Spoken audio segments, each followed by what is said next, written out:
Assalamualaikum warahmatullahi wabarakatuh.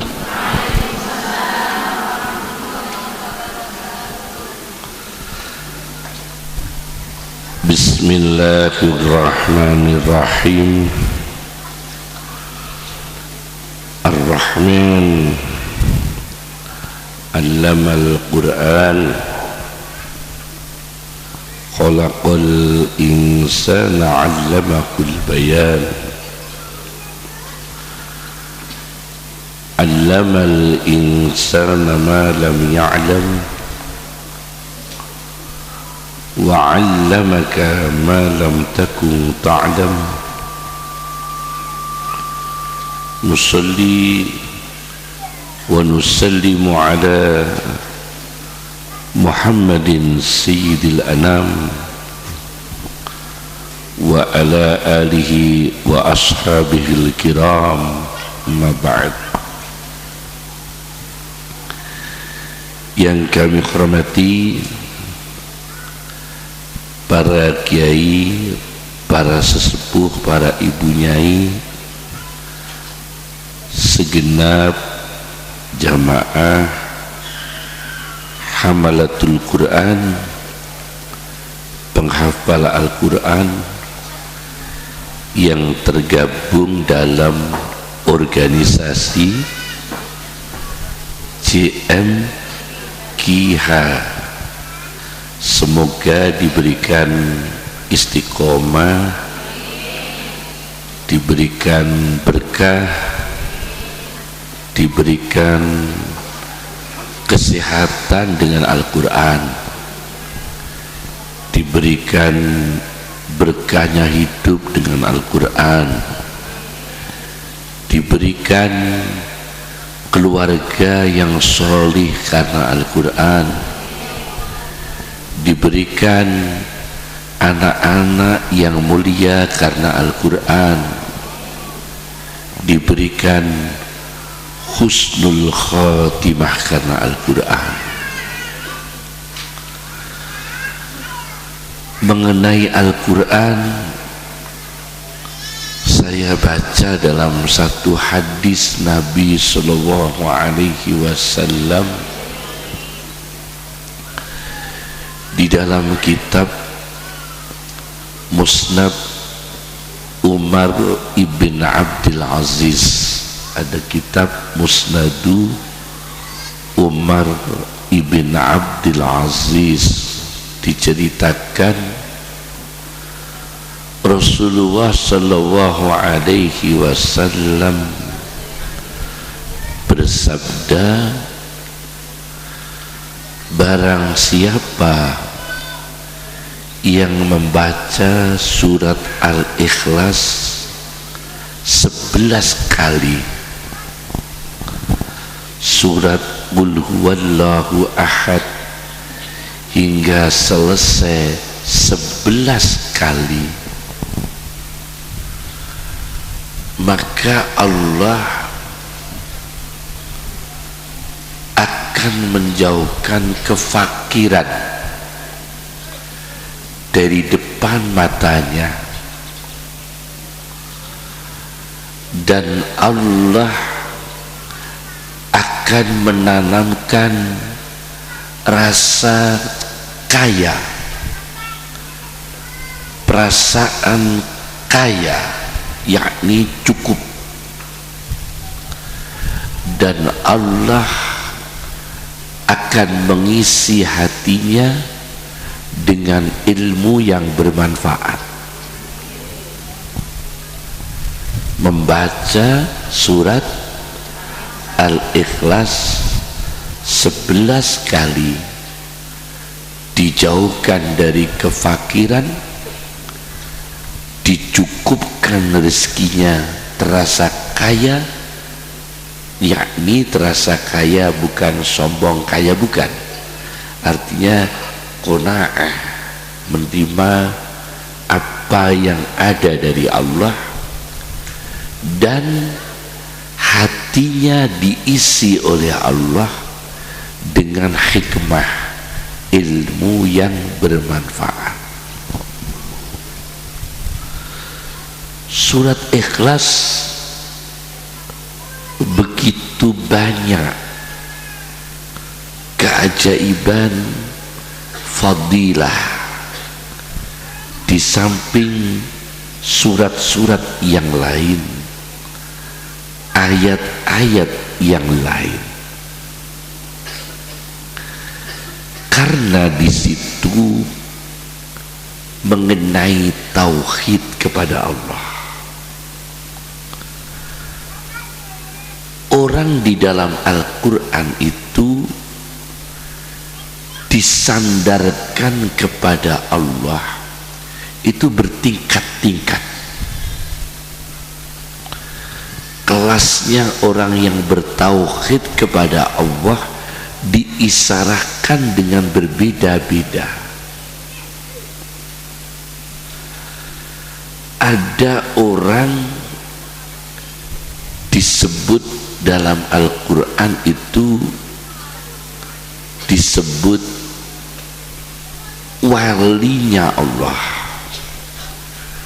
Ala inna awliya Allahi la khawfun alaihim wa lahum yahzanun. Ini orang yang dicintai Allah dengan ditandai dia mencintai apa yang dicintai Allah. Misalnya Allah itu mencintai jika kita sholat itu berjamaah, maka walinya Allah akan tekun sholat berjamaah. Misalnya Allah itu mencintai kalau kita makan satu orang cukupkan dua orang, makan dua orang cukupkan empat orang, makan empat orang cukupkan 8 orang. Ini kalau dilakukan, orang ini akan mudah dicintai Allah dan akan digolongkan aulia Allah, karena mencintai yang dicintai Allah. Dan orang-orang ini akan berada di lingkaran keutamaan surat Al-Ikhlas,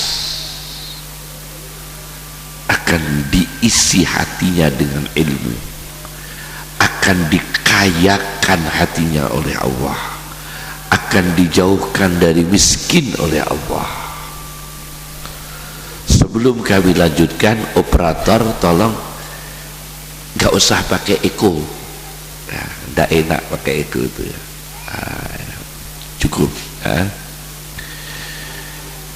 Yang kedua, ada orang-orang yang digolongkan oleh Al-Quran disebut dengan yang disebut dengan hamba Allah. Dalam Al-Quran Abdullah, ada kata Abdullah dalam Al-Quran berapa kali? Ingat saya hanya satu kali. Wa annahu lamma qoma Abdullah, Abdullah hamba Allah. Ini orang yang tingkat tinggi sebetulnya, karena perilakunya itu amalan-amalan yang kelihatan rendah tapi tingkat tinggi. Jadi secara ilmu tinggi sekali, secara karomah tinggi sekali, secara kewalian tinggi sekali, keulamaan tinggi sekali, tapi yang dilakukan itu kelihatan rendah. Misalnya dia di masjid tidak kelihatan baca Al-Quran berjus-jus, tapi nyapu masjid. Ini Dia nyapu masjid tidak kelihatan baca Al-Quran berjus-jus, tidak. Nyuci sajadah masjid, ngepel lantai masjid. Ada pengajian, dia nata sandalnya tamu. Ada tahlilan, dia bagian mengeluarkan hidangan. Ini orang biasanya akan dapat tingkat tinggi, karena nabi-nabi itu yang paling disukai golongan ini. Nabi lebih suka disebut hamba Allah. Innama ana basyarum mislukum, aku manusia. Ketika Rasulullah dimi'rajkan, diisrakan, bukan dimi'rajkan, diisrakan, itu tidak disebut nabi. Subhanalladzi asra bi'abdihi, hambanya. Tidak disebut gelar binabihi, tidak disebut gelar birasulihi, tidak disebut namanya bi Muhammadin, tidak disebut. Muhammadnya nggak disebut, nabinya nggak disebut, rasulnya nggak disebut. Yang disebut hanya apa? Abdihi, hambanya. Kehambaan yang sederhana. Ini orang tingkat tinggi. Maka ahli Quran saya wanti-wanti kepada jamiah, lakukan amal-amal yang kelihatannya tidak terhormat tapi tidak rendah. Kelihatannya tidak terhormat tapi itu justru akan meninggikan derajat kita. Anak-anak kita akan ditinggikan derajatnya oleh Allah, seperti melayani tamu, seperti khidmah kepada orang, seperti mengantarkan berkat ke tetangga, diantarkan sendiri. Itu kan jarang. Rata-rata kita ngutus orang. Padahal kata Nabi, mengantarkan tangan ke tangan itu taqi mitatassu, akan melindungi manusia dari mati yang buruk kalau diberikan langsung. Jadi kita memberi sesuatu kepada orang miskin, kepada tetangga, kita nyuruh orang dengan kita berikan langsung, itu berbeda. Kalau kita berikan langsung, munawalatul miskin taqi mitatassu, akan melindungi kita dari mati yang buruk karena kita kasihkan langsung. Sekarang kan enggak, kita antar, nyuruh orang untuk mengantarkan ke fakir miskin. Belum lagi sekarang ini orang transfer, belum lagi orang pakai Gojek, tidak pernah mengantarkan sendiri. Padahal memberikan sesuatu, mengantarkan sendiri itu amalan yang tinggi. Meskipun kita kiai, meskipun kita ulama, meskipun kita hafal Quran, melayani, jangan minta dilayani, jangan minta dilayani, melayani, karena itu amalan tingkat tinggi. Nanti ini saya belum pidato loh ya, baru pemanasan ya. Baru pemanasan ya. Yang ketiga, ada golongan tauhid, orang yang di lingkungan tauhid kepada Allah yang disebut dengan Hizbullah. Ala inna hizballahi humul muflihun. Jadi abdu wa sudah, aulia wa sudah, sekarang golongan apa? Hizbullah. Ala inna hizballahi humul muflihun. Ingatlah sesungguhnya golongan Allah itu yang betul-betul beruntung. Hizbullah itu golongan Allah. Kalau bahasa kamus, Hizbun itu partai. Kita tidak bahas politik, yakni golongan yang dicintai Allah. Siapapun orangnya, dimanapun organisasinya, dimanapun negaranya, siapapun bangsanya, siapapun sukunya, siapapun status sosialnya, itu kalau dia golongan Allah, Hizbullah, golongan Allah, itu luar biasa. Contohnya golongan Allah, contohnya Allah itu dalam Al-Quran disebut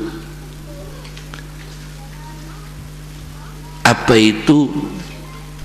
Maha memberi anugerah. Laqad mannallahu, laqad mannallahu, berarti Allah punya sifat memberi anugerah karena disebut laqad mannallahu. Nah, ketika Allah memberi anugerah kepada manusia, Allah tidak pernah membeda-bedakan. Orang sholat dikasih makan, bahkan orang gak baik dikasih makan, ya kan? Orang buruk dikasih rezeki, orang baik dikasih rezeki. Nah, maka laqad mannallahu, kita diakhlakkan oleh Allah, la tubtilu shadaqatikum bil manni mannallahu, laqad la tubtilu shadaqatikum bil manni wal adza. Maka jangan batalkan sedekahmu itu dengan ngungkit-ngungkit dan melukai. Contoh, kita kasih uang tapi kita cerita-ceritakan ke orang. Orangnya sakit tak itu? Orang kita kasih uang kemudian kita sebarkan, kita ceritakan, itu sudah saya kasih uang. Dengar malu tak dia? Malu. Itu tak boleh. Karena apa? Mannya Allah saja nggak pernah seperti itu. Laqad mannallahu, Allah yang memberi anugerah saja nggak pernah mengungkit, mempermalukan orang seperti itu. Nah, kita yang menjadi lewatan rezeki, sirkulasi rezeki itu lewat tangan kita, muter rezeki itu lewat tangan kita. Kenapa kita harus begitu? Maka tidak boleh ngungkit-ngungkit itu. Nah, seperti itulah golongan Allah. Contohnya lagi, ini saya gambarkan golongan-golongan Allah. Allah subhanahu wa ta'ala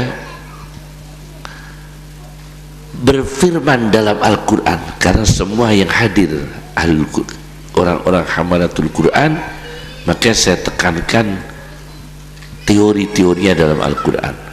Dalam Al-Quran itu sendiri Allah disebut dalam Al-Quran, Allah berfirman qaulan sadida. Ada kan? Qaulan sadidan, perkataan yang benar, jujur. Nah, ibu-ibu yang hadir ini pernah tidak sekali saja tidak jujur dengan suami? Sekali saja. Soal belanja, terutama soal belanja. Pernah enggak bohong sama suami? Mungkin 50 tahun bohong sekali, pernah enggak?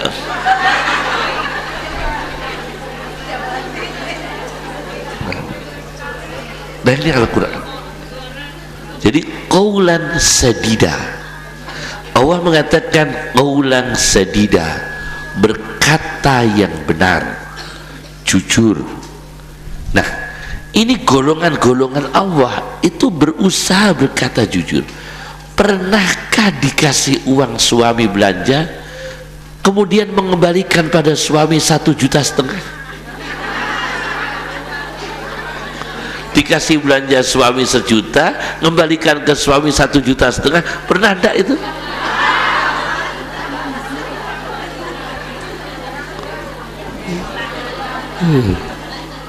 Ini yang luar biasa. Jadi itu namanya orang yang di dalam golongan hizbullah, golongan Allah. Ada lagi, fadzakir inna fa'ati zikra, maka ingatkan jika bermanfaat kamu mengingatkan.